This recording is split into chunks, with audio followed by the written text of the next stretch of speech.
같이 기도하시겠습니다.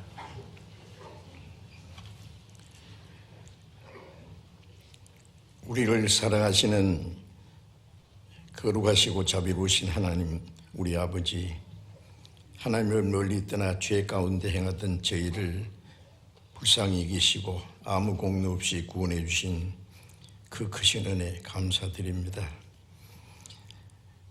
이제 하나님이 허락하신 우리의 육체의 남은 생에는 오직 하나님의 뜻과 영광을 위해서 있는 줄 믿습니다. 이 시간 주님의 보배로운 피로 구속함을 받은 저희들, 또 주님 앞에 함께 모여서 주님의 은혜를 찬송하며 말씀을 배우며 구속함을 받은 거룩한 무리 안에서 함께 교제케 하심을 감사드립니다. 우리 각 사람을 굽어 살피시고 하나님의 자비로운 능력의 손으로 더욱 붙들어 주옵소서. 전 세계에 있는 우리 많은 교회들, 어려운 가운데 믿음을 지키고 복음을 전하는 모든 형제 자매들에게 주님 은혜와 말씀과 성령으로 더욱 충만케 하셔서 어려운 가운데서도 주님의 복음을 더욱 담대히 증거해서 많은 영혼들을 주님 앞으로 인도해서 구원받게 하는 하나님의 큰 역사를 능히 이루게 해 주옵소서. 말씀 전하는 모든 형제들에게 말씀과 지혜와 성령의 능력으로 더욱 충만케 해 주옵소서.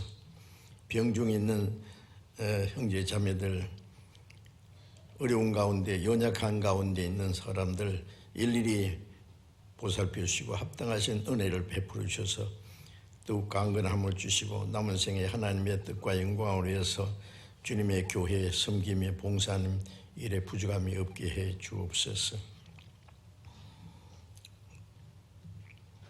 전국에 있는 우리 교회, 세계 많은 교회, 하나님이 일일이 지켜주시고 다스려 주심을 믿습니다. 때를 따라 우리에게 필요한 말씀을 주시고 우리의 행할 길을 가르쳐 주시는 주님, 이 시간에도 하나님께서 우리에게 나타내시고자 원하시는 하나님의 말씀, 우리 거룩하신 하나님의 뜻을 더욱 깨달아 알도록 인도해 주시옵소서. 우리 주 예수님 이름으로 기도드렸습니다. 아멘. 성경 찾겠습니다. 시편 1편입니다. 시편 1장, 시편 제1편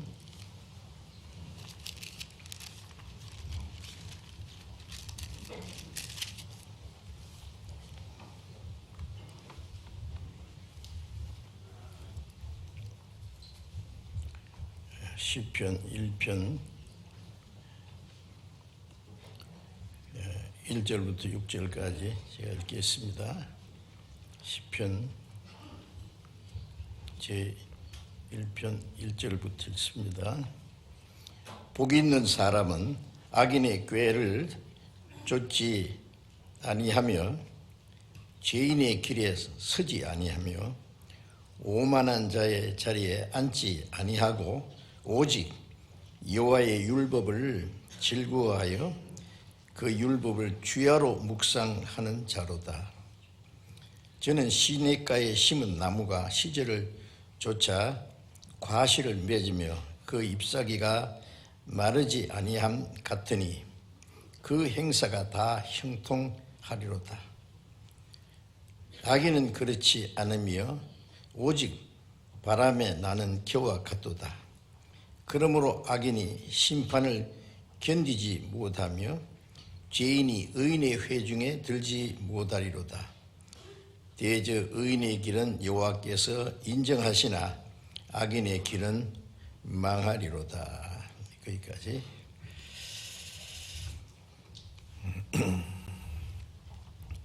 우리가 하나님의 은혜를 깨닫고 구원받은 후에 그리스도인으로서 구원받은 사람을 그리스도인이라고 합니다. 또 허물과 죄로 죽었던 우리 영혼을 살려주기 때문에 성경에 구원받은 그리스도인을 죽은 자와 대비해서 산 자라고 그렇게 말씀했습니다. 그래서 구원받은 그리스도인들이 자신의 하나님이 보실 때 신분이 어떠한가를 생각하면서 우리는 이제는 다시는 죽은 자가 아니고 그리스도 안에서 영원한 생명으로 산 자들입니다. 요한복음 5장 25절에 보면은 죽은 자들이 하나님의 아들의 음성을 들을 때가 오나니 곧 이때라. 듣는 자는 살아나리라. 그 죽은 자라는 건 영혼이 죽은 자입니다. 그런데 하나님의 은혜의 복음을 듣고 깨닫고 믿을 때 그 영혼이 살아났습니다. 그래서 에베소서 2장 1절에는 허물과 죄로 죽었던 너희를 살리셨도다. 우리 영혼이 살아났다는 걸 가리킵니다. 그래서 베드로전서 1장 8절에는 우리가 예수를 보지 못했으나 살아난도다. 이제도 보지 못하나 말할 수 없는 영광스러운 즐거움으로 기뻐하니 믿음의 결국 곧 영혼의 구원을 받음이라. 믿음으로 영혼의 구원을 받았기 때문에 말할 수 없는, 이 세상에 어떤 말로 표현할 수 없는 영광스러운 즐거움으로 기뻐한다. 자, 우리가 구원받은 것보다 더 감사하고 기쁜 일이 어디 있겠습니까? 이제는 우리는 죽은 자가 아니고 하나님 앞에 산 자고 영원한 생명을 얻었습니다. 이 땅에 우리의 육신의 생명은 불과 몇십 년 이미 태어나면서부터 죽기로 작정된 사람들입니다. 마치 사형수가 자기 사형 집행 당하는 날짜만 모를 뿐이지 멀지 않아 죽는다는 것을 아는 것처럼 지금 살아있는 사람이 사형서보다 더 빨리 죽을 사람도 많아요. 그래서 이미 죽기로 작정된 사람, 한 번 죽는 것은 하나님이 정하신 것이고 그 후에는 심판이 있으리니 죽음으로 끝나면 참 다행인데 죽은 후에 심판이 있고 심판받으면 둘째 사망 불못에 들어간다고 했어요. 그래서 아담이 하나님 말씀을 불순종했을 때에 하나님이 먹지 마라 명하신 선악과를 먹는 날은 정령 죽으리라. 그날 죽은 건 영혼입니다. 죽었다는 건 하나님과의 교통이 끊어져 있어요. 사람은 하나님의 형상대로 창조된 특별한 존재인데 하나님과 계속적인 교통이 있어야 되는데 그 교통이 끊어지는 것을 죽었다라고 말합니다. 영혼이 하나님 말씀, 하나님을 사랑하는 그 증거가 하나님 말씀을 순종하는 건데 하나님의 말씀을 불순종하고 하나님 말씀 대신에 마귀의 거짓말을 받아들임으로 하나님과 교통이 끊어졌어요. 그래서 영적으로 죽었다. 죽은 자는 에덴 동산에서 살 자격이 없어요. 그건 영원한 천국에 들어갈 자격이 없다는 것과 같습니다. 에덴 동산에서 추방돼서 저주받은 땅에서 인생의 고생이 시작됐어요. 그러나 하나님이 사람을 영원히 버리지 않고 불순종함으로 영원히 죽은 그 영혼을 예수님이 살리러 오셨습니다. 그리고 아담은 산영이었는데 범죄함으로 죽은 영이 되었고 고린도전서 15장에 보면 예수님은 살려주는 영이라고 했어요. 죽은 영혼을 살려주는 영으로 오셨습니다. 그래서 우리의 영혼은 살아났어요. 그래서 구원받지 않은 사람은 영혼이 죽어 있고 이 땅에 사는 거 하나님 보실 때 죽은 자의 생활입니다. 이 세상에서 아무리 좋은 옷을 입고 좋은 음식을 먹고 호화롭게 지날지라도 영혼은 죽어 있는 거예요. 그리고 그 육신도 죽고 그 다음에 그것으로 끝나는 게 아니라 둘째 사망 불못에 들어갑니다. 그 영혼이 죽고 육신이 죽고 영혼과 육신이 영혼이 지옥 가는 거예요. 그게 둘째 사망이라 그러죠. 그런데 우리는 허물과 죄로 죽었던 우리 영혼이 살았기 때문에 이제는 하나님 보실 때 산자입니다. 요한계시록 보면 예수님께서도 나는 산자라 내가 전에 죽었었노라 이제 살아있어 세세토록 생명 안에서 왕노를 하리라. 그런데 예수님도 이 세상에 오셔서 우리와 같은 육신을 입고 죽음을 맛보셨어요. 죽음을 당하셨습니다. 예수님은 우리 죄를 대속하기 위해서 우리의 죄를 대신해서 죽으신 겁니다. 사흘 만에 부활하심으로 사망의 권세를 깨치고 요한복음 11장 25절에 보면 나는 부활이요 생명이니 나를 믿는 자는 죽어도 살겠고 그건 영혼이 죽어도 살겠고라는 건 육신은 죽어도 육신도 살아납니다. 살아서 믿는 자는 영혼이 죽지 않는다는 건 영혼을 가르칩니다. 영혼은 영혼이 죽지 않습니다. 그래서 우리는 구원받은 사람은 하나님 앞에 산 자라고 하는 것이 얼마나 놀라운 일인지 모릅니다. 우리는 죽은 자가 아니고 산 자예요. 육신이 죽어도 산 자입니다. 육신이 죽어도 주님과 함께 영원히 살 것이기 때문에 그래서 이 산자와 죽은 자가 분명히 구분이 되지 않습니까? 전쟁 때 가면은 방금 살아있던 친구가 전우가 금방 죽었어요. 전사를 당했어요.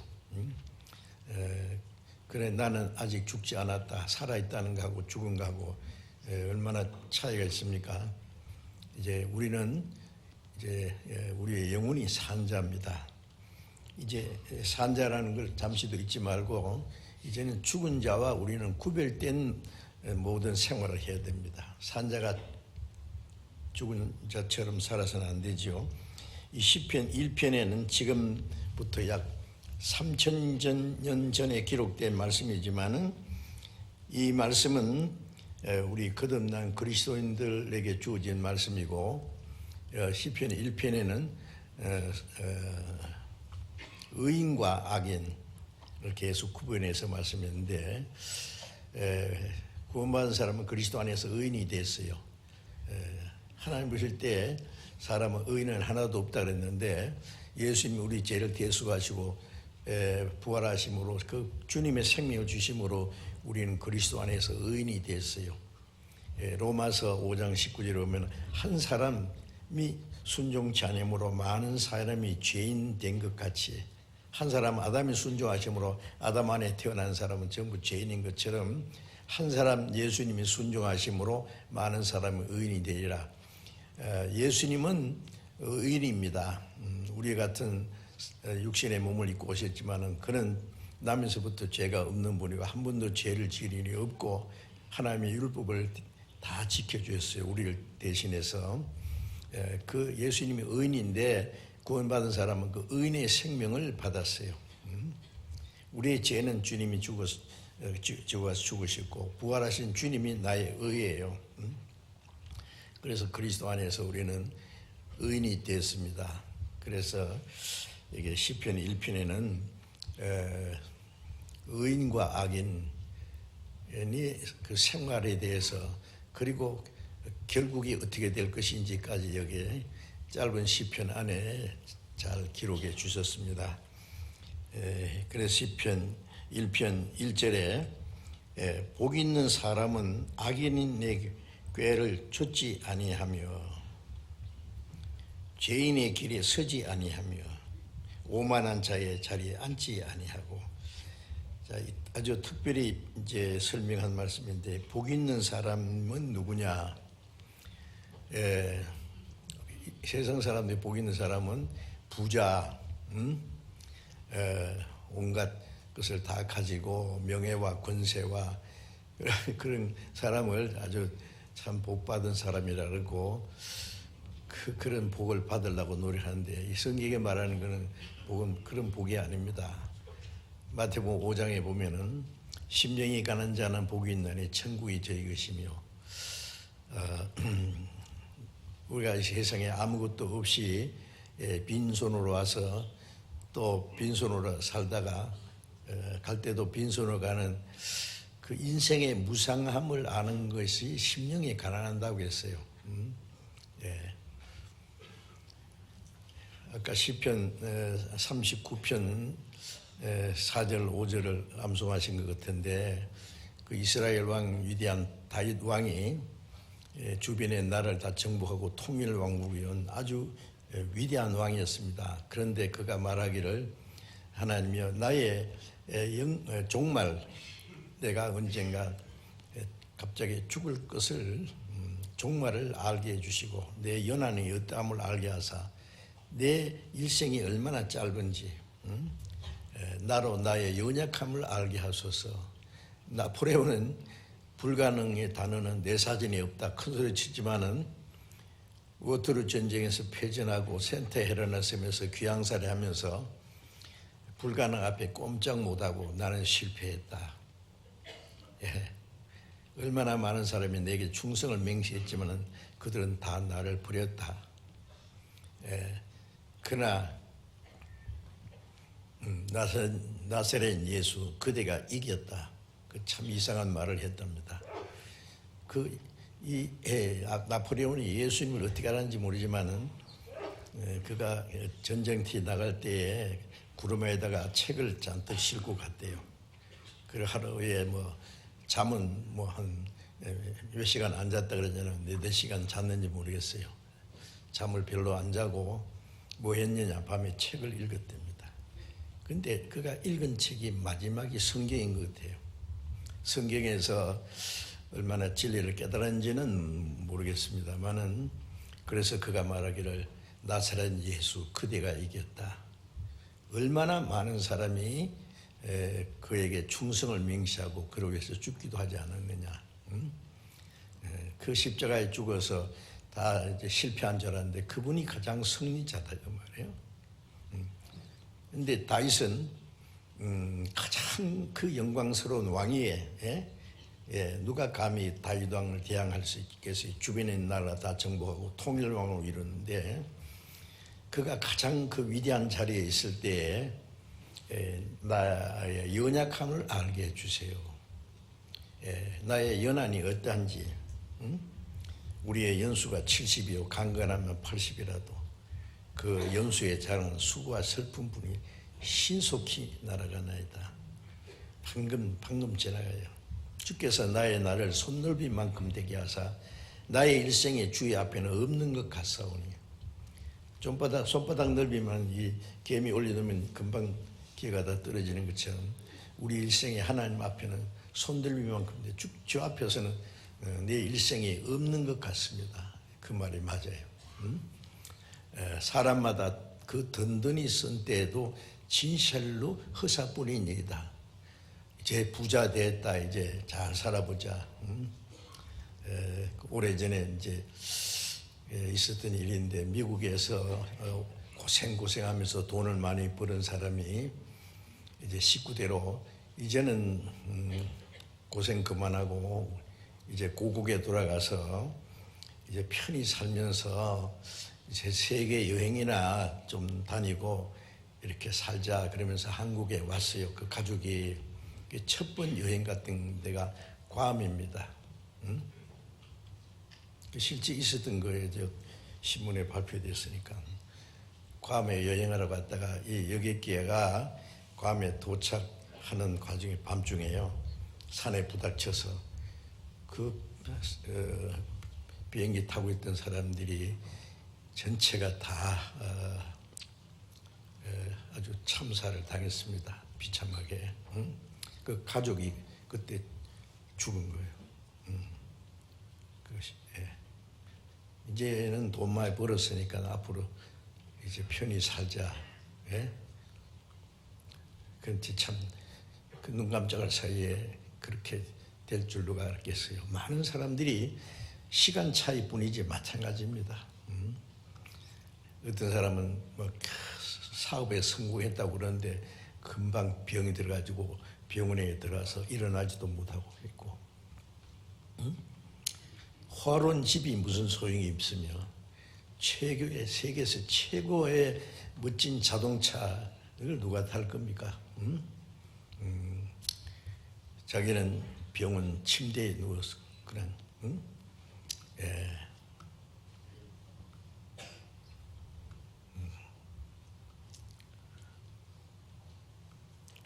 그런 경우가 많습니다. 나는 그렇게 안 될 거다. 아니에요. 눈 깜짝할 사이에 죽을 수도 있고요. 그러니까 진실로 허사뿐입니다. 각 사람은 그림자같이 다니고 헛된 일에 분유하며 재물을 쌓아나 누가 취하는지 알지 못합니다. 주여 내가 무엇을 바라리요 나의 소망은 주께 있나이다. 그걸 빨리 깨달을수록 좋습니다. 나의 모든 그 소망은 오직 하나님께 있다. 내 생명은 언제 바람 앞에 촛불처럼 언제 꺼질지 모른다. 그걸 아는 것은 참 하나님의 품에 의지하는데 큰 도움이 될 거예요. 여기 시편 1편에 복 있는 사람은 어떤 사람이냐? 세상 온갖 것을 다 가진 그런 사람이 아니고 하나님 보실 때 복 있는 사람은 마태복음 5장에도 심령이 가난한 자는 복이 있나니 천국이 저희 것이며 마음이 가난하면 영혼의 갈등을 느끼고 세상의 만족을 못 느끼면은 죽음 건너편에 영원한 세계를 사모합니다. 그 사람이 구원을 받을 수 있다는 말입니다. 천국이 저희 것입니다. 애통하는 자는 복이 있나니 저희가 위로를 받을 것이요 죄 때문에 고민하는 사람은 죄사함 받는 것, 그 최고의 위로입니다. 그렇죠? 주님이 우리 대신 죽어서 내가 네 죄를 사하니라 영원히 네 죄를 기억지도 않는다. 그래서 죄 사함 받고 공로 없이 의롭다함 받은 사람의 행복에 대하여 다윗도 그게 행복이 얼마나 행복하다는 거예요. 그 로마서 4장에도 말씀했잖아요. 구원받은 사람이 최고 행복한 사람입니다. 아시죠? 예. 복 있는 사람은 하나님의 은혜를 깨닫고 구원받은 사람입니다. 지옥 갈 사람이 천국 갈 사람이 됐어요. 마귀 자식이 하나님의 자녀가 됐어요. 영생을 얻었어요. 육신은 죽어도 살고 영혼은 영원히 죽지 않고. 구원받은 사람이 육신이 죽는 게 두렵습니까? 정말 두려우면 좀 생각해 봐야 돼요. 구원받았는지. 구원받은 사람은 두렵지 않아요. 왜요? 왜? 이쪽 방은 열고 저쪽 방으로 들어가는 강아지예요. 예. 옛날 집에 허술한 집에 살다가 아주 멋진 새 아파트 분양받아서 이사하는 것처럼요. 더 좋은 집으로 가는 거예요. 이 세상 끝나면 영원한 집으로 갑니다. 예수님이 죽으시기 전에 제자들이 근심이 가득했어요. 우리 3년 반 동안 예수님 모시고 다니면서 그래도 고생은 했지만은 예수님은 죽은 사람도 살리고 문둥병자도 깨끗게 하고 송이의 눈도 뜨게 하고 풍날 잔지 않게 5천여 명의 떡을 만들어 먹이시고 누가 감히 예수님을 대항합니까? 예수님을 죽이려는 사람은 아무리 많아도 때가 되지 않는 때에는 아무도 예수님을 손을 못 대는 거예요. 그런데 주님이 가신다는 거예요 이제. 그런 제자들은 근심이 가득했어요. 그때 예수님 말씀에 너희는 마음에 근심하지 마라. 하나님 믿으니 또 나를 믿어라. 내 아버지 집에 거할 곳이 많도다. 내 아버지 집에 영원히 살 곳이 있는데 이 세상 집을 떠나면은 고린도서 5장 1절에 보면은 이 땅에 장막집이 무너지면은 손으로 짓지 않는 영원한 집이 우리에게 있다. 이 육신은 장막집이에요. 이게 무너지면은 영원한 집으로 가요. 더 멋진 집으로 가는데 뭐 걱정이요. 죽음이 조금도 두렵지 않아요. 그래서 바울 사도는 빨리 주님 앞에 가고 싶다 그랬어요. 구원받은 사람은 죽음이 두렵지 않아요. 다만 내가 이 땅에 살아있는 것은 하나님 나를 구원하신 주님을 위해서 은혜를 보답하기 위해서 이제 헛되지 않은 하나님의 영광을 위해서 하나님이 우리에게 좀 더 살 수 있는 기회를 주신 것 생각하고 살든지 죽든지 고린도서 5장 9절에 보면 바울 사도는 거하든지 떠나든지 살든지 죽든지 오직 주님을 기쁘시게 하는 자 되기를 힘쓰노라. 어떻게 하면 주님을 기쁘게 하고 주님 뜻대로 살까? 오로지 그 한마음 가지고 우리의 남은 생애를 살아가야 됩니다.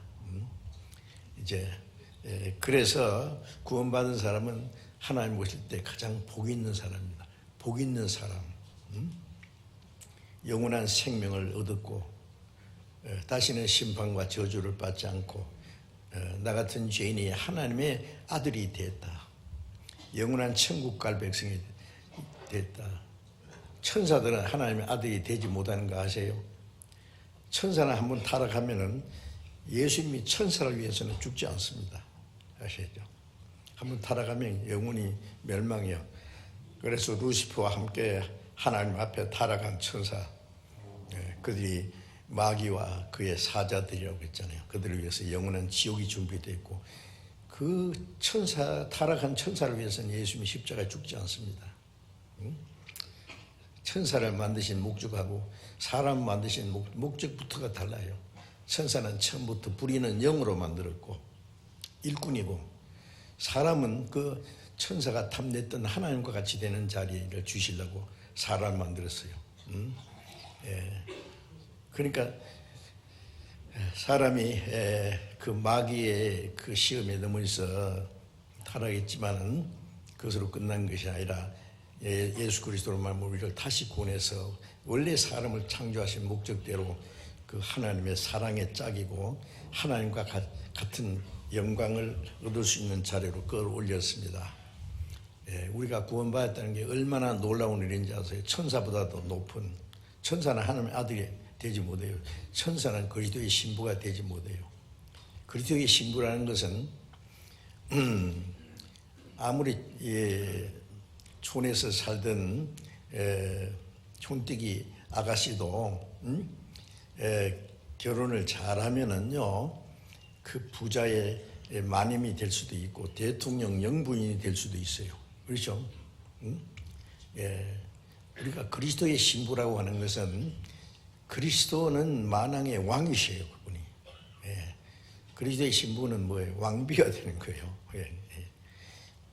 어떤 사람 그럼 왕비가 되게 많겠네 걱정하는데 그거는 사람들이 말하는 뭐 그런 관계가 아니고 그리스도와 함께 그 영광을 받는 의미에서, 그래서 로마서 8장 17절에 우리가 그리스도와 함께 영광을 받기 위하여 고난도 함께 받아야 될 것이야. 그리스도와 함께 영광을 받아요. 천사들이 너무너무 부러워합니다. 그래서 히브리서 1장 24절에 보면 모든 천사는 천국 들어갈 하나님의 후사를 섬기라고 보내셨다. 구원받은 성도를, 눈에 안 보이지만은 구원받은 사람들 항상 수호 천사가 따라다녀요. 아십니까? 그래서 그 사람에게 일어나는 사건을 수시로 하나님께 보고가 올라갑니다. 예수님이 그러셨죠. 나를 믿는 소자 중에 하나도 없인 여기지 마라. 저의 천사가 항상 하나님의 얼굴을 배웁느니라. 없인 여기면은 그 천사가 일러줘요. 하나님, 저 하나님의 아들 누구 있잖아요. 누가 막 욕합대다. 일러줘요. 그러니까 하나님 아버지의 얼굴을 항상 뵙고 잘못된 것도 누가 말하면은 하나님 앞에 신고가 가고 그 사람이 잘하면은 하나님의 아들 아무개 참 대단합니다. 전도를 해서 한 사람이 이번에 구원받았답니다. 하나님 뜻대로 기쁘게 그 기쁜 일을 했답니다. 그러면 하나님 아버지가 그렇고 말고 내 아들인데, 근데 잘못하면 그것도 보고 올라가요. 알겠어요? 진짜입니다. 그 천사가 항상 우리를 보호하세요. 여러분 그런 그림 보셨는지 모르겠어요. 어린 애가 막 이 장마가 져가지고 산에서 물이 팍 흘러내리는데 이 나무 다리가 있어요. 나무가 오래돼가지고 나무 다리가 썩어서 이제 거의 다 내려앉게 생겼는데 겨우 이제 건너가려는데 금방 나무 다리가 내려앉을 것 같아. 나는 떨어지면 그냥 그 물결에 그냥 쓸려 내려갈 거예요. 그냥. 그런데 그 그림이 뭐냐면은 보이지 않는 천사가 딱 얘를 떨어질까봐 딱 보호하고 하는 그 그림 보셨어요? 안 보셨나? 그거 있거든. 얼른 사세요. 그거 그리면서. 진짜 업그들랑 누구 하나 그려보세요. 그 천사가 보이지 않지만 우리를 항상 보호하세요. 지켜주세요. 그 성경이 어디 있다고요? 히브리서 1장 24절. 천사가 구원받을 하나님의 후사를 섬기라고 그래서 항상 수호천사가 있습니다. 그 베드로가 감옥에 갔을 때 베드로 천사가 와서 그 감옥에서 끌어냈잖아요. 쇠고랑이가 벗어지고 옥문이 열리고 지키는 그 병사들은 지키는 사람들 다 잠들게 하고 천사가 그를 옥에서 끌어냈어요. 자, 어쨌든 이 복 있는 사람은 구원받은 사람, 구원받은 하나님의 자녀는 복은 얼마나 놀라운 복을 받은지 설명할 수 없어요. 복 있는 사람. 복 있는 사람입니다. 복 있는 사람은 악인의 꾀를 좇지 아니하며, 이게 구원받은 하나님의 자녀, 거듭난 그리스도인들, 산자들은 뭐가 다르냐? 악인의 꾀를 쫓지 않는다. 첫째, 이렇게 이 처음에 이 성경의 악인은 마귀를 가르칩니다. 마태복음 6장에 보면 예수님이 주기도 기도를 가르치셨죠. 하늘에 계신 우리 아버지, Our Father in Heaven, 우리 아버지, 하늘에 계신 나의 우리 아버지, 이름이 거룩히 여김 받으시오며. 자, 우리는 이제 우리 하나님 아버지 이름을 거룩하게 해야 됩니다. 우리의 말하고 행동하는 걸 통해서 아버지께 영광을 돌려야 돼요. 입으로만 거룩하게 없어서 어떻게 거룩이 됩니까? 행동은 잘못된 살면서 말이요.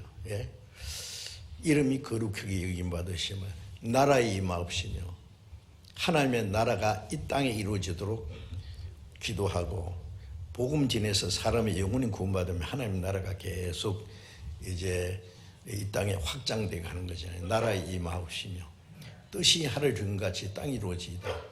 하나님의 뜻이 하늘에서 이미 결정된 것처럼 땅에서 어떻게 이루어져요? 그리스도인의 생활 속에서 하나님의 뜻이 이루어져야 돼요. 그리고 시험에 들게 하지 마옵시고, 그런 말씀이 있죠. 다만 악에서 구하옵소서. 그 말씀이 구원받은 사람도 마귀가 시험하려고, 마귀가 예수님을 시험했잖아요. 3번이나. 그때마다 예수님은 말씀으로 물리쳤잖아요. 기록되었을 때. 그러니까 마귀도 저도 기록되었을 때 그래요. 그래서 성경을 잘못 써먹은 거예요.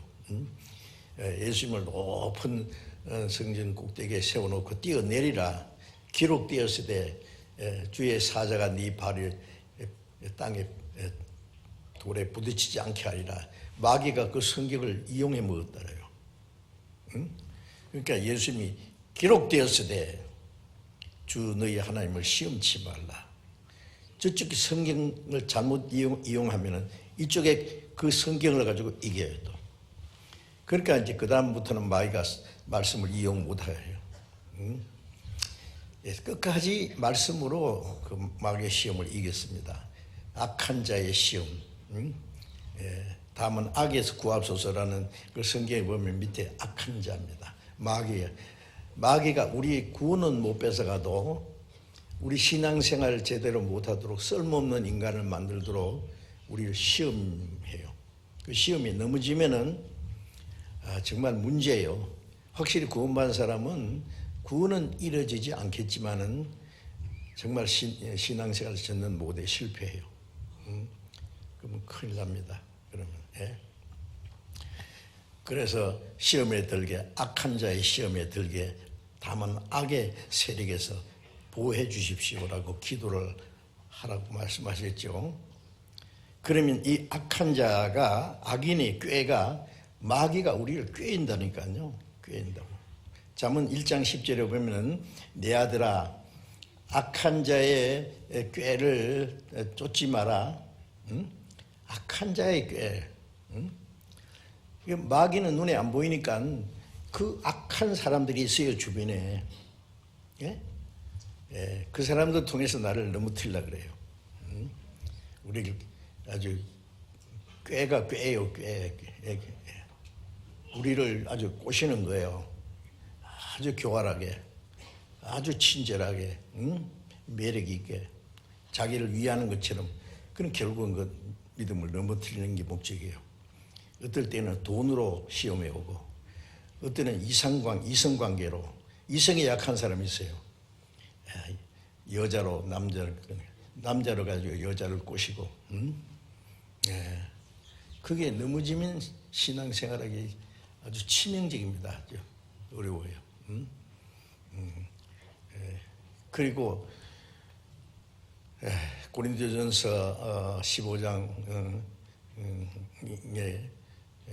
악한 동물을 멀리하라, 삼가라. 그래 너희 선한 행실을 더럽히나니. 구원받지 못한 자는 악한 자의 동무입니다. 악한 동무입니다. 그 가까이 하면 안 돼요. 그러면 우리의 그리스도인의 선한 행실을 더럽혀요. 경계를 해야 됩니다. 전도하기 위해서 우리가 잠깐씩 시간을 가지지, 그 사람들하고 같이 마시고 놀고 뭐 허튼 농담해서고 그러면요, 물들면은요 서서히 끌려갑니다. 아십니까? 예. 그래, 악인의 꾀를 좇지 아니하며. 그리고 이 악인의 꾀가 또 꼭 다른 사람뿐만 아니에요. 사람들은 아담 때부터 마귀의 시험이 넘으면서 수천 년 동안 마귀 거짓말을 따라가는데 아주 익숙해가지고요, 진리를 순종하는 데는 아주 서툴고 거짓에 속아가는 건 아주 익숙해요. 그러니까 하나님 말씀을 들어도 순종하는 생활 어렵고, 옛날부터 지 마음대로 살았던 것에 너무 익숙해가지고 그걸 버리지 못해요. 그래서 우리가 구원받기 전에 아직 구원받았지만 변화되지 않는 옛 성품이 있어요. 그게 그 자기 육신의 생각이 그게 악인의 꾀가 될 수 있어요. 아세요? 그래서 갈라디아서 5장 16절에 보면은 육신의 소욕은 성령을 거스린다 그랬죠. 구원받은 사람 육신의 소욕이 있어요. 또 로마서 7장에 보면은 내 속 사람은 하나님의 법을 절거하는데 내 속에, 내 지체 속에 다른 법이 뭐예요? 죄의 법이 내 마음의 법과 싸워서 나를 죄 아래로 잡아간다 그래, 끌고 간다. 그 바울 사도의 고백이에요. 바울 사도도 구원받고 나서 주님 뜻대로 살고자 하는 속 사람은, 영혼은 하나님의 뜻대로 하려는데 내 안에 다른 법이 아직 변화되지 않는 옛 성품을 말합니다. 그래서 베드로전서 2장 11절에 보면은 영혼을 거스려 싸우는 육체의 정욕을 제어하라. 이 육체의 정욕이 있어요. 옛 성품이 영혼을 거스려 싸운다고. 하나님을 대항해요. 이 말씀 들을 때는요, 구원받은 사람은 예, 그렇죠. 주님 말씀, 하나님 말씀이 진리입니다. 주님 뜻대로 살아야지요 하고 주님 뜻대로 살려고 결정을 해요. 아멘, 하나님 뜻대로 살겠습니다. 그리고 이제 마치고 나가면은 저 밖에 계단 내려가면은 무슨 생각이 들냐면, 꼭 말씀대로 살아야 되냐 뭐. 나는 내 사정이 있는데, 하나님 말씀대로 살려면은 이것도 못하고 저것도 못하고, 통제받는 일 있고 희생이 있고 고난도 있는데 그건 싫은데, 이제 계단 좀 내려가서 이제 밖에 나갑니다. 멋있는 옷을 입은 사람이 착 지나가요. 야, 좋다. 나도 저거 하나 사는데 얼마짜리나 될까? 새로 나온 번들번들한 신형 자동차가 싹 지나가요. 좋겠다. 부러운 거 너무 많아. 예. 세상에 대해서 조금 또 눈이 또 밝아지네. 아까 하나님 말씀대로 살라고 했던 게 금방 없어져 버렸어요. 금방. 꺼져버렸어요. 예, 이게 문제입니다. 작심삼일이라고 3일도 못 가. 응? 예. 예. 그래서 이 영혼을 거스려 싸우는 육체는 영혼을 거스려 싸우고, 육체는 성령을 소욕을 거스려 성령의 역사를 대적해요. 응? 예. 그래서 바울 사도가 고린도전서 9장에 내 육체를 쳐서 복종시킨다. 육체를 쳐서 복종시킨다. 자기를 쳐서 복종시켜야 돼, 육체는. 어쨌든 그거 자기의 아직 변화되지 않는 옛 성품, 그것도 악인의 꾀가 될 수 있습니다. 아세요? 그걸 따라가면 안 됩니다. 육신의 생각을 따라가면 악인의 꾀를 따라가는 거예요. 구원받은 사람도 마귀가 그거 변화되지 않는 옛 성품을 최대한 이용하려고 그래요. 악인의 꾀를 쫓지 않는다. 자, 참으로 복 있는 사람은 악인의 꾀, 마귀의 시험에 넘어지지 않고 악한 동무, 세상 헛된 그런 어떤 이런 말에 빠지지 않고 자기 육신의 소욕을 따라 행하지 않는, 그것이 악인의 꾀를 쫓지 않는 겁니다. 아시겠어요?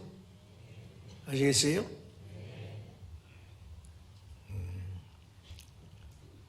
악인이 딱 자기 안에 숨어 있어요, 그게. 그리고 죄인의 길에 서지 않는다.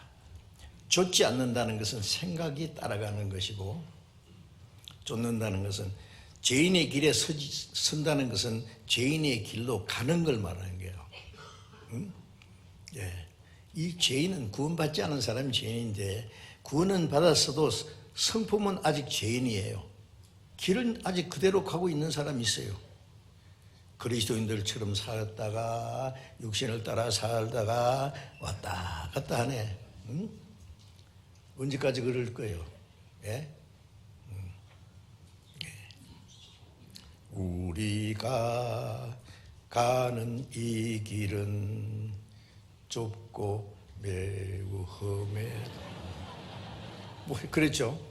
찾는 매우 적어서 외롭지만 이 길 끝에는 우리 주님이 계셔 그 품에 나를 안아주시리. 근데 그 찬송 처음 부를 때 막 눈물이 팍 쏟아지더라고. 그 끝에, 그 길 끝에 주님이 기다리고 계셔요. 우리는 그 길로 갑니다. 죄인의 길이 아니라 의인의 길, 주님이 정해놓은 그 길로 우리가 간다고요. 그래서 죄인의 길에 서지 않는다. 쓴다는 것은 그 가운데 행하는 걸 말하는 거죠. 또 오만한 자의 자리에 앉지 아니하고, 오만한 자 뭐예요? 거만한 자, 오만불순하다 그러잖아요. 자, 구원을 받은 사람도요, 하나님의 말씀은 그런데, 그렇지만은 나는 그대로 살기는 어려운데, 영혼이 제삼 받았는데 뭐 그대로 살아야 되냐, 지옥은 안 갈 텐데, 나는 사정이 있는데 뭐 어쩌고 저쩌고. 그래서요, 하나님의 말씀은 순종하지 못하는데 많은 핑계가 있어요. 그래서 하나님 말씀은 그렇지만 하고 자기 고집대로, 자기 생각대로 살라는 것은 하나님 보실 때는 오만불순한 자세입니다. 오만한 자리에 앉아 있으면 안 돼요. 벌떡 일어나야지. 아주 그 자리를 자정하고 있네요, 편안하게. 오만한 자의 자리에 앉지 아니하며. 자, 구원받은 사람은 복 있는 사람이야. 진정으로 복 있는 사람은 이렇게 악인의 꾀를 쫓지 아니하고, 죄인의 길에 서지 아니하고, 오만한 자리에 앉지도 아니하고, 오만한 자의 자리에 같이 있으면 안 돼요. 그런 자들과 같이 자리를 해도 안 돼요.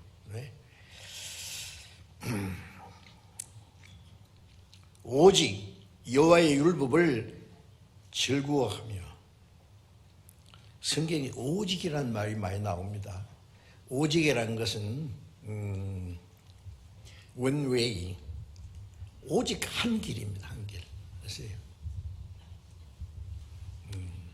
우리는 오직 한 길. 내가 무엇을 바라려? 나의 소망은 오직 붙여야 돼요. 주께 있나이다.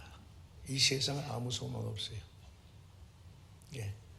오직 여호와의 율법을 즐거워하며, 이 여호와의 율법이라는 것은 십계명만 말한 것이 하나님 말씀 전체를 여기는 율법이라고 한 겁니다. 하나님의 말씀을 즐거워하며, 구원받은 사람은 하나님의 말씀을 즐거워합니다. 하나님의 말씀 즐거워해요? 예? 어떤 사람은 성경은 잠 안 올 때 읽는데요. 수면제로. 예. 성경 가라사대 자고 된다. 되게 재미없대요. 예. 연애 소설을 읽을 때는 막 밤새도록 눈이 빨개가지고. 예. 성경 그리 재미없습니까? 시편 119편을 보면은 하나님의 말씀은 내 입에 어찌 그리 단지요, 송이 꿀송이보다 더 다니이다. 주님의 말씀을 묵상하려고 내가 새벽에 밤에 깨었나이다. 다윗도 그렇게 말하고. 저도 자다가 어떨 때는 깨서 잠이 안 와요. 새벽에 막 3시 반, 4시 됐는데 좀 더 자야 되는데 자려고 해도 잠이 안 오면 벌떡 일어나요. 그 서재에 가가지고 이제 성경부터 읽지요. 또 설교 준비해야 되니까 또 하고. 그러면요, 말똥말똥 말씀 잘 들어요. 생각이 깨끗하거든요. 예, 여러분 하나님 말씀을요, 평생에 옆에 두고 읽어서 하나님이 경외하기를 배우며, 여행할 때도 꼭 가방에 조그만 성경 하나 넣어야 되네요. 요즘에는 뭐 휴대폰에 누르니까 성경 나오기는 합디다마는요, 교회당에 와서는 그거 보지 마세요. 휴대폰 성경책 가지고 보는 게 좋습니다. 어쨌든 어떻게 하든 성경을 가까이 말씀을 사모해야 돼요. 말씀을 가까이 하는 게 하나님을 가까이 하는 겁니다. 여호와의 율법을 즐거워하며 그 율법을 주야로 묵상하는 자로다. 이 말씀을 즐거워해. 주의 말씀은 내 발의 등이요 내게 빛이니이다. 시편 119편 105절에 주님의 말씀은 내 발의 등이요 내 갈 길을 가르쳐 보여. 달기 오묘한 그 말씀, 나의 길과 믿음 밝히 보여주니, 내 갈 길, 믿음 모든 걸 밝히 보여줘요. 제가 한번 옛날에 시골 교회에 가서 전도 집회를 하는데요, 어떤 장로님 집에 초대받고 저녁 식사를 하고 나오니까 컴컴해졌어요. 겨울이라서. 아까 교회당에 가기는 갔는데 이제 나오니까요, 그 왔던 길로 갈 수 있을 것 같은데 나와보니까 어디로 가는지 이 길을 잊어버렸어요. 교회당 가는 길. 혼자 가는데 이 길도 아니고 저 길도 아니고 왔다 갔다 하는데 저쪽에서 등불을 들고 쫙 오더라고.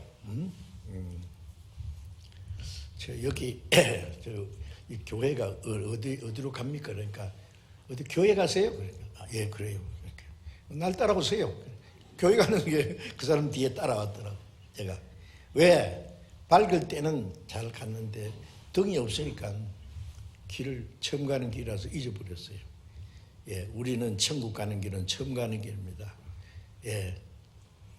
갈 길을 밝히 보이시니 주님의 말씀 네 갈 길을 가르쳐 보여요. 네 갈 길을 가르쳐 보이고 주목하여 훈계하라. 주님은 그 길로 가는지 안 가는지 우리를 주목해 보신다 그랬죠.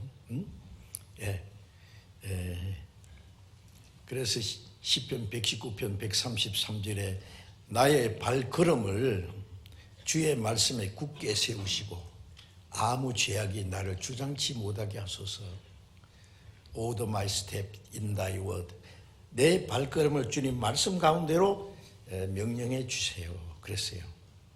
주님의 내 발걸음을 말씀 가운데로 아무 죄악이 나를 주장하지 못하도록. 네, 여러분 말씀을 가까이 하셔야 됩니다. 매일 읽고 성경 외우고 듣고. 네. 텔레비전 앞에 가서는 몇 시간씩 성경 읽으려면 1년 만원 둥 그러고. 아유, 그래가지고 무슨 신앙생활 하겠어요, 그래. 예? 그러면 안 됩니다. 그 마음 자세가 여호와의 율법을 즐거워하며 주야로 묵상한다는 말은 눈 감고 그냥 그 생각하는 그런 것이 아니라 주야로 묵상한다는 것은 그 레위기 11장에 보면은 그 정한 짐승은 새김질하고 쪽발 갈라진 그 소도 쪽발 갈라지고 새김질하고 염소도 그러고 양도 그런데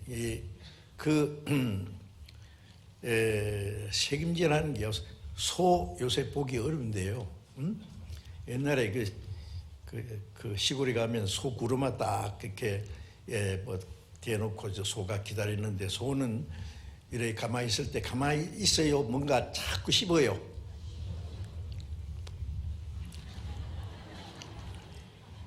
뭐예요 지금? 껌 씹어요? 책임지래요. 소 뭐 밥통이 몇 개라든가요. 먼저 딱 먹었다가 끄잡아내가지고 또 씹어요. 또 그 다음 밥통에 넣어요. 또 끄잡아내고 또 씹어요. 그러니까 그 지펄개 먹고 풀을 먹고도 그렇게 육죽하고 힘도 세고 책임질하는 거예요. 그 책임질하는 것 때문에 쪽발가는 게 구별된 생각. 우리가 하나님의 말씀을 책임질해야 돼요. 주야로 묵상하는 자로다. 예, 자나 깨나 어디를 가든지 하나님의 말씀을 생각해요. 응? 그 주야로 묵상한다는 말은 가만히 그냥 눈 감고 있다는 그 말 아니라 그 말씀이 내 생활 속에 계속 연결시키는 거예요. 응? 예. 잠언 3장 6절에 보면은 너는 범사의 그를 인정하라. 그리하면 내 길을 지도하시리라. 그 말씀. 범사의 모든 사사건건이 하나님의 말씀을 그게 개입시키라고 하면 하나님과 의논하란 말이에요. 범사에. 응? 자기 생각대로 하지 말고 응? 예. 범사에 그를 인정하라. 예. 하나님하고 의논하라고 말이에요. 말씀대로. 그러면 내 길을 지도하시리라. 스스로 지혜롭게 기지 말지어다. 하나님 말씀보다 자기 생각을 더 지혜롭게 기지 말아야 돼요. 응? 예. 그러기 위해서는 어떻게 하느냐? 암송을 많이 하는 것도 필요해요. 암송을. 길을 가면서도요. 응? 길을 가면서도 그냥 가는 게 아니라 말씀을 계속 암송하면서 가봐요. 예. 그럼 피곤하지 않아요. 응? 자꾸 말씀을 암송하고, 예. 내가 범죄치 아니하려 하여 주의 말씀을 내 마음에 두었나이다. 시편 119편 11절에 내가 범죄치 아니하려 하여 주의 말씀을 내 마음에, 예? 마음에 두려면 암송해야 돼요. 자꾸 외워. 자꾸 생각하고 중얼중얼 하고, 예? 말씀을. 응? 예. 어떤 사람은 건드리기만 욕이 나오는 사람이 있죠. 그래서 욕이 꽉 들었어요. 건드리면 막 나와. 하나님 말씀이 꽉 들은 사람은 건드리면 뭐 나와요? 말씀 나오겠지, 그죠? 예. 골로새 3장 16절에 보면, 그리스도의 말씀이 너희 속에 풍성히 가요. 말씀이 내 안에 풍성히 가면은, 입만 벌리면 말씀 나오고, 서로 성경 얘기하고, 예? 그래서, 주야로 묵상한다는 말은 모든 생활 속에 하나님의 말씀과 연결시키는 거예요. 범사의 그를 인정하라. 예. 무슨 일을 할 때에 자기 혼자서 성급하게 결정하려고 하지 말고 어렵겠거든. 주님이 이 자리에 계시면 이거 어떻게 생각하실까? 주님은 어떻게 하실까? 그것도 잠깐 생각해 봐야 되고, 하나님 말씀은 어떠냐? 말씀을 많이 알면 말씀하고 연결돼요. 응? 욕심이 생기면 욕심이 인태한적 죄를 낳고 죄가 장성한 사망을 낳느니라 그러거든요. 그렇죠. 미워하는 생각이 들면 미워하지 마라. 미워하는 자는 살인한 자다. 하나님 말씀을 가득 채우면은요, 그때 마치 전통의 화살을 잔뜩 가진 장군이 탁 칼을 빼가지고 탁 쏘지 않어요? 이제 화살이 없으면 어떻게 해요? 예. 에베소서 6장 18절에 성령의 검 곧 하나님의 말씀을 가지라. 이 하나님 말씀은 성령이 검이에요. 성령은 장군인데 무기가 없으면 꼼짝 못하는 장군처럼 말씀이 없으면 성령께서 역사를 못 하셔요. 예? 어떤 어려움을 당할 때 그 성령의 무기를 말씀을 가진 사람은 성령이 그 말씀을 생각나게 하거든요. 예? 그래서 그게 주야로 묵상하는 자로다. 예, 그런 말씀입니다. 그 말씀이 내 생활 속에 항상 연결시켜서, 예, 범사의 주님과 의논은 말씀이 있으면 잘못된 길로 갈 수가 없어요. 예. 그 말씀 가운데 살면서 딴짓을 하지 맙시다. 딴 길로 가지. 주야로 묵상하는 자로다. 저는 시냇가에 심은 나무가 시절을 쫓아 과실을 맺으며. 자, 예를 들어서, 자, 이 복 있는 사람, 악인을 이 교회를 좇지 아니하고 죄인의 길에 서지 아니하고 오만한 자의 자리에 앉지 않은 이 사람은 마치 시냇가에 심은 나무가 시절을 쫓아 과실을 맺으며.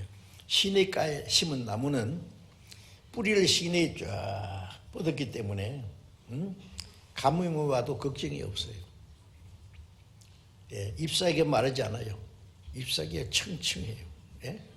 예. 예레미야 17장 7절 8절에 보면은 저 사람은 찾아봅시다. 예. 예레미야 17장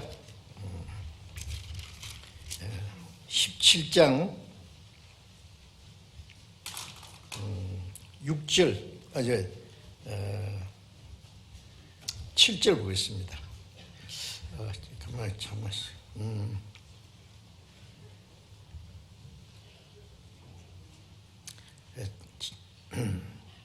7절 8절을 같이 봅시다. 그러나 무릇 여호와를 의지하며 여호와를 의뢰하는 그 사람은 복받을 것이라. 그는 물가에 심기운 나무가 그 뿌리를 강변에 뻗치고 더위가 올지라도 두려워 아니하며 그 잎이 청청하며 가무는 해에도 걱정이 없고 결실이 그치지 아니함 같으니라. 하나님을 의뢰하는 사람, 그 사람은 복을 받는다. 그는 물가에 심기운 나무가 시냇가에 심은 나무 같은 말이죠. 뿌리를 강변에 뻗치고 있기 때문에 더위가 올지라도 두려워하지 않으며 가뭄이 와도 더위가 올지라도 그 나무가 잎사귀가 마르지 않아요.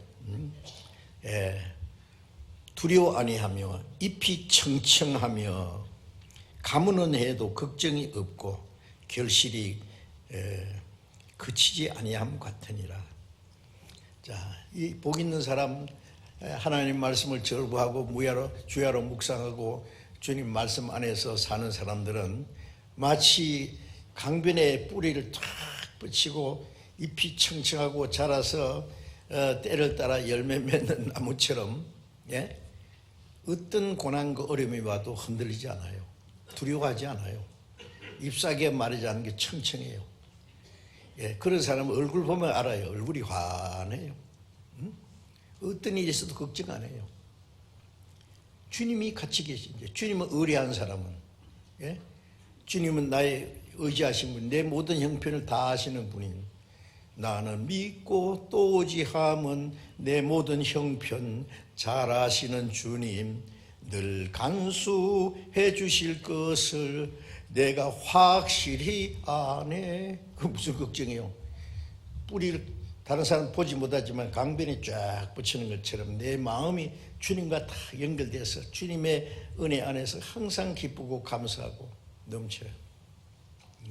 사람들은 조금만 어려움이 닥쳐도 막 두려워서 어쩔 줄 모르고 새파랗게 질려가지고 막 나부대는데요. 구원받은 사람은 아니에요. 편안해요. 주님이 같이 계셔. 주님이 다 도와주세요. 예. 병들어 죽음이 와도 두렵잖아요. 주님이 같이 계시고 주님이 데려가실 텐데 뭐. 예?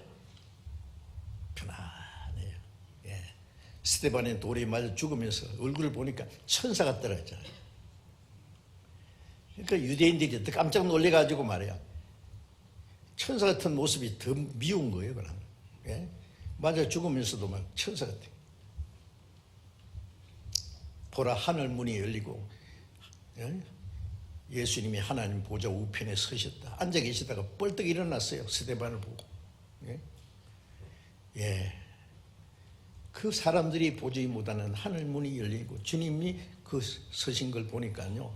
얼굴이 천사 같을 수밖에. 죽는 게 두렵습니까? 예, 머리가 깨지고 피가 쏟아지고 하지만은 그 주님이 같이 계셔. 자, 그래서 그 뿌리가 강변에 뻗치고 더위가 올지라도 두려워하지 않으며 잎이 청청하며 가뭄은 해도 걱정이 없고 결실이 그치지 않는 하나님의 영광을 위한 열매가 어떤 가운데서도 풍성히 맺혀요.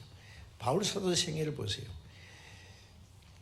매를 수없이 맞고 여러 번 감옥에 갇히고 여러 번 헐벗고 굶주리고 자지 못하고 먹지 못하고 춥고 떨고 예, 매를 수없이 맞고 예, 돌에 맞아 죽었다가 또 다시 살아나고 근데 그 바울 사도는 마음의 기쁨과 감사가 넘쳤어요. 죽음이 올 때 내 선한 싸움을 싸우고 달려갈 걸 마치고 믿음을 지켰으니 나를 위해서 의의 면류관이 예비됐다. 만세예요. 주님은 십자가 죽으실 때 다 이뤘다고 하셨고 바울 사도는 내가 선한 싸움을 싸우고 달려갈 걸 마치고 믿음을 지켰다. 나를 위해서 의의 면류관이 예비되었다. 그 의로운 재판장이 내게 주실 것이다. 예, 십자가에 죽어서 우리 죄를 대속하셔 구원하신 주님은 우리가 주님 말씀대로 살면 주님 앞에 서는 날 그 영광의 면류관, 의의 면류관, 영광입니다. 영광. 그리스도와 함께 영광을 받기 위하여 고난도 함께 받아야 될 것이니라. 자,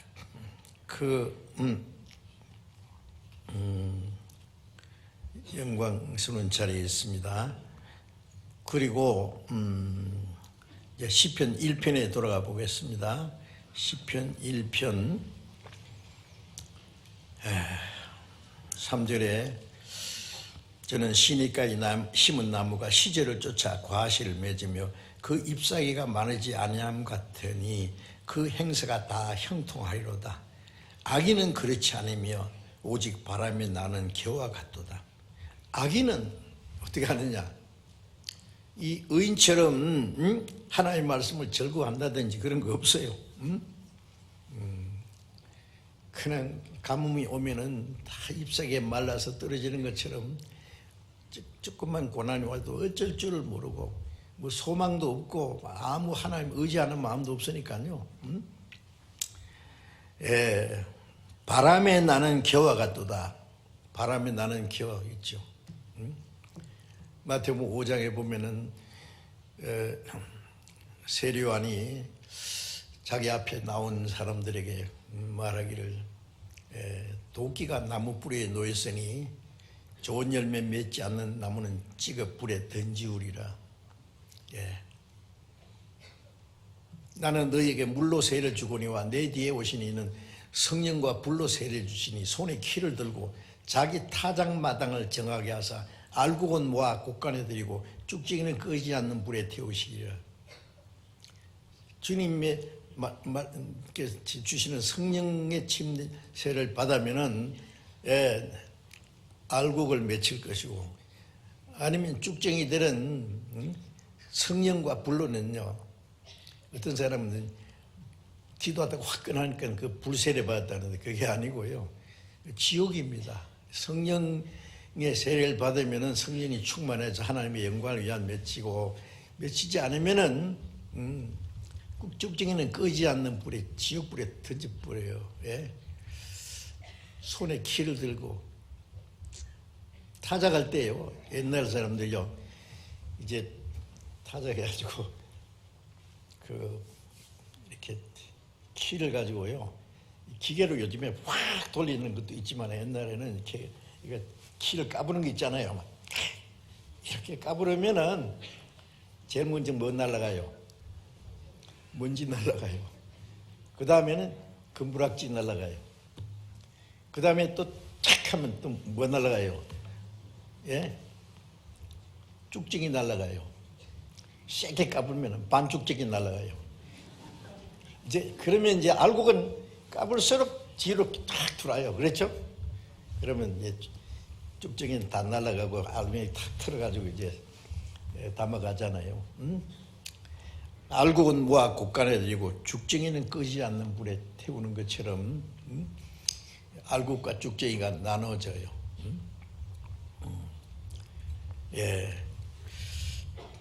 아기는 바람에 나는 겨와 같도다. 바람에 나는 겨는 날아가 버려요.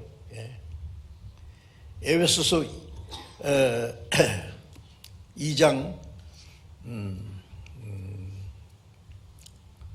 2절부터 보면은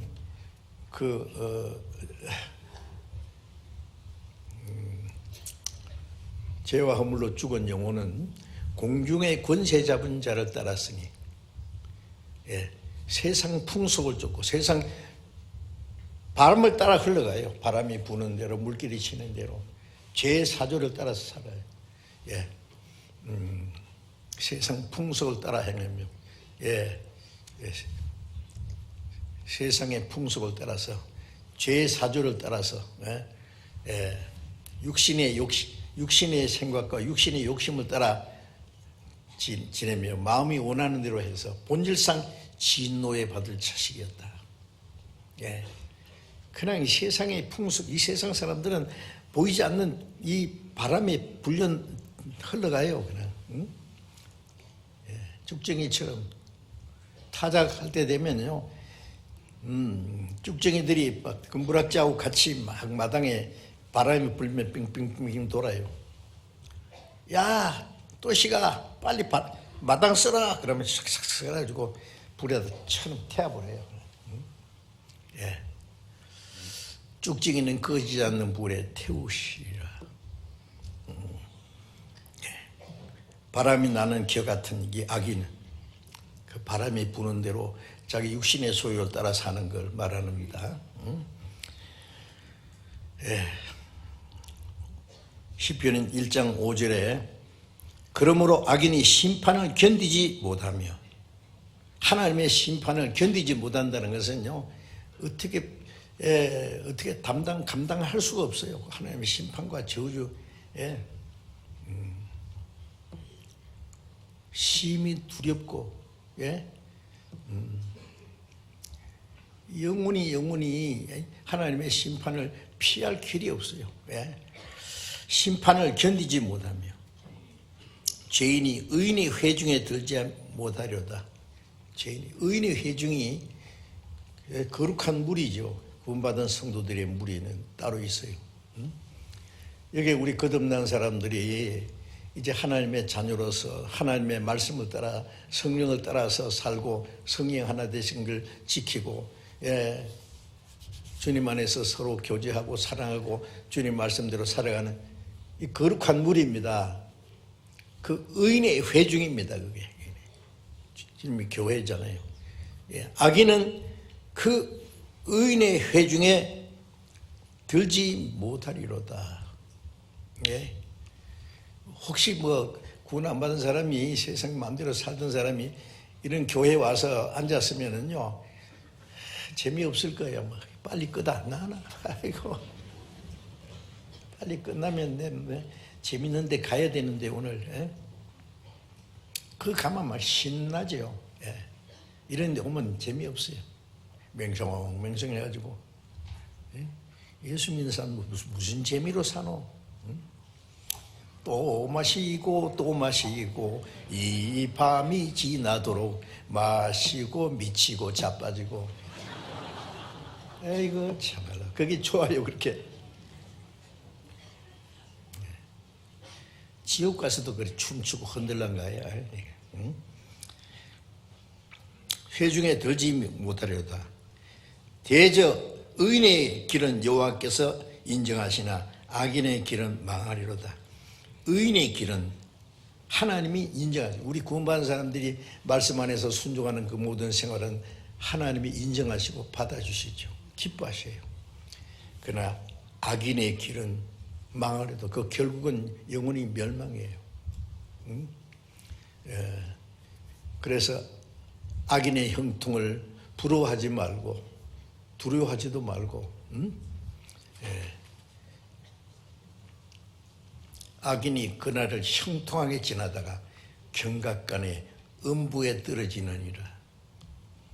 우리가 주님의 말씀을 순종하는 생활 속에 어려움도 많고 고난이 많지만 거기 주님이 같이 계셔요. 응? 주님이 인도하세요. 두려울 거 없어요.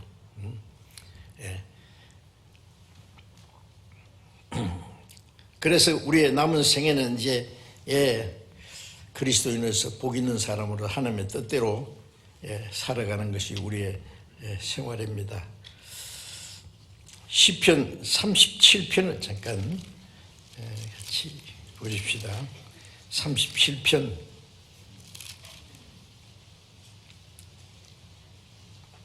5절 6절 같이 읽어봅시다. 너의 길을 여호와께 맡기라. 저를 의지하면 저가 이루시고 네 의를 빛같이 나타내시며 네 공의를 정오의 빛같이 하시리로다. 네 길을 하나님께 맡기라. 우리는 하나님께 맡기고 하나님 뜻대로 사는 거. 하나님이 우리를 지키시고 그 나라에 들어갈 때까지 인도하실 겁니다. 저를 의지하면 저가 이루시고 네 의를 빛같이 나타내시며 네 공의를 정오의 빛같이 하시려다. 자, 우리는 빛 가운데 삽니다. 그래서 우리는 세상에 살지만은 세상에 속한 사람이 아니요, 하나님의 나라에 들어가기 위해서 하나님의 택하심을 입은 사람입니다. 예. 그래 요한복음 15장에 예수님 너희는 세상에 속한 자가 아니고 세상에서 나의 택함을 입은 자다. 육신은 세상에 살지만 세상에 속한 사람이 아니라니까요.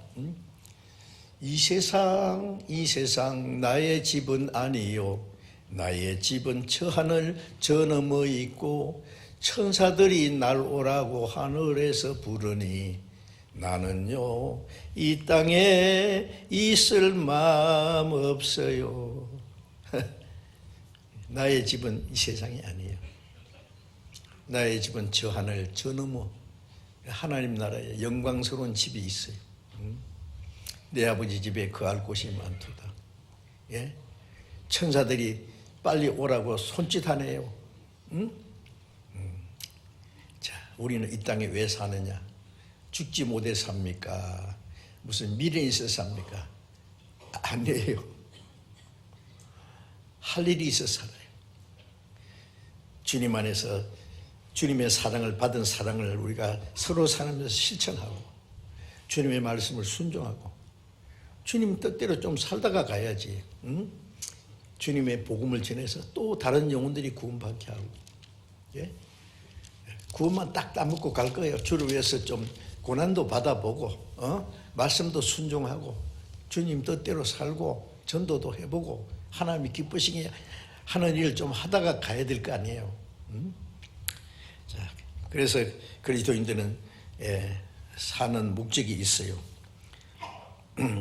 잠언 4장 18절을 잠깐 봅시다. 잠언 4장 18절 같이 읽어봅시다.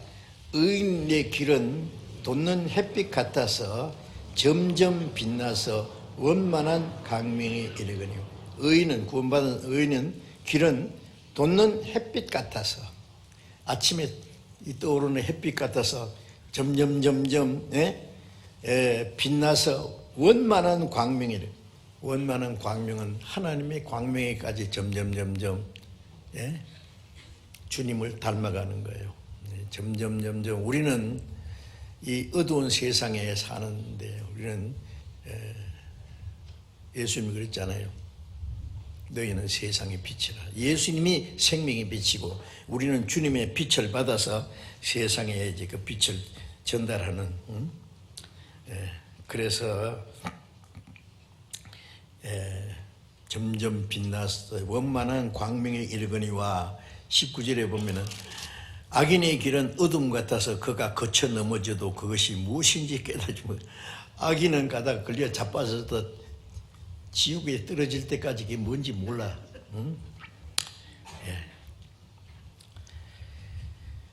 하나님의 말씀을 떠난 그 악인의 길은 영원한 멸망뿐입니다.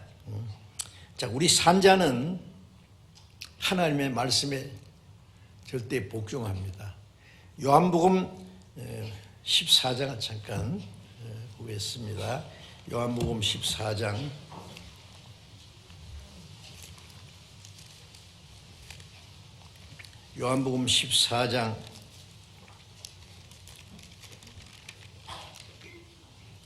21절, 14장 23절,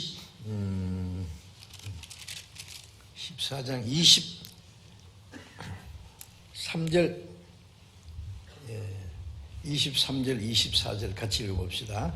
사람이 나를 사랑하면, 14장 23절, 요한복음 14장 23절, 예수께서 대답하여 가라사대 사람이 나를 사랑하면 내 말을 지키리니 내 아버지께서 저를 사랑하실 것이요 우리가 저에게 와서 그처를 저와 함께 하리라. 나를 사랑하지 아니하는 자는 내 말을 지키지 아니하나니 너희의 듣는 말은 내 말이 아니요 나를 보내신 아버지의 말씀이니라. 예수님이 나를 사랑하면, 사람이 나를 사랑하면 내 말을 지키리니, 그렇죠? 우리는 그 요한일서 4장 19절에 우리가 사랑하면 그가 먼저 우리를 사랑하였습니다. 주님이 먼저 우리를 사랑하시기 때문에 내가 주를 사랑하는 것은 그 주님의 사랑에 내가 반응하는 거예요. 예수 나를 사랑하셨으니 나도 또 예수를 사랑하네. 나를 구속처 강림하사 십자가 위에서 죽으셨네. 나를 위해서 죽으신 주님을 나도 사랑합니다. 내가 주님을 사랑하기 때문에 주님의 말씀을 순종합니다. 순종은 뭐예요? 주님의 말씀을 순종하는 거예요.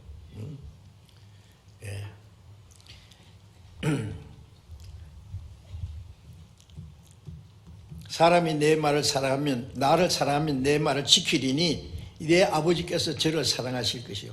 우리가 주님의 말씀을 순종하면은 하나님 아버지가 그 사람을 더 사랑하십니다. 구원받은 사람은 하나님의 사랑을 입었지요. 구원받은 사람이 순종하면 하나님이 더 사랑하세요. 모든 자녀를 부모가 사랑하잖아요. 그러나 순종하는 자녀는 더 사랑합니다. 그건 당연해요.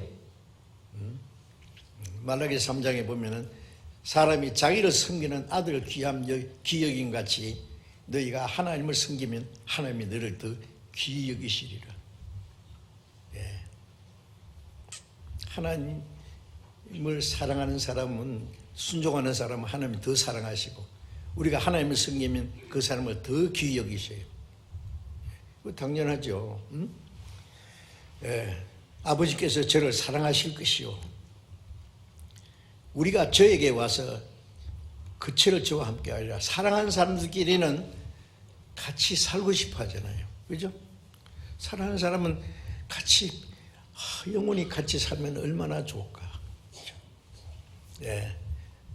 우리가 주님을 사랑하면 주님이 우리와 같이 계시기 싶어서 우리를 위해서 있을 곳을 예비하시고 같이 사신다 그랬어요. 우리가 저에게 와서 그처를 저와 함께 하리라. 같이 살겠다는 거예요. 사람이 나를 사랑하지 아니하면 내 말을 지키지 아니하나니. 주님을 사랑하지 않는 것은 주님의 말씀을 지키지 않는 거예요. 구원받았다는 사람도 주님 말씀을 순종하지 않는 사람은 주님을 사랑하는 사람이 아닌 것 같은데 왜 사랑하느냐? 사랑을 깨달았는지 의문이죠. 사랑은 주고받고 하는 거예요. 주님도 우리를 사랑해서 십자가에 죽기까지 하셨지만은 주님도 우리에게 사랑을 받기 원하셔요. 아세요? 사랑은 사랑하기만 하고 받지 못하면 그 불행한 거예요. 사랑은 주거니 받거니 해야 진짜 사랑이지. 응? 그래서 주님도 우리의 사랑을 받기 원하세요. 그래서 우리를 위해서 있을 곳에 예비해 놓고 영원히 살고자 준비하고 계세요. 사랑하는 사람은 영원히 헤어지지 말고 같이 살아야지. 나를 사랑하지 않는 자는 내 말을 지키지 아니하느니 너희의 듣는 말은 너희 말이 아니요 나를 보내신 내 말이 아니요 나를 보내신 아버지의 말씀이니라. 우리는 아버지의 말씀입니다. 그래서 이제 구원받은 사람은 산자입니다. 이제는 이 세상에 산자는 하나님 보시기에 의인이고 신분이 의인뿐 아니라 의롭게 살아가요. 순종하면서. 악인은 구원 안 받은 사람은 전부 악인이고 그 악한 자에 따라서 마귀를 따라 살아가요. 그러다가 영원히 하나님의 심판과 멸망으로 들어갈 거예요.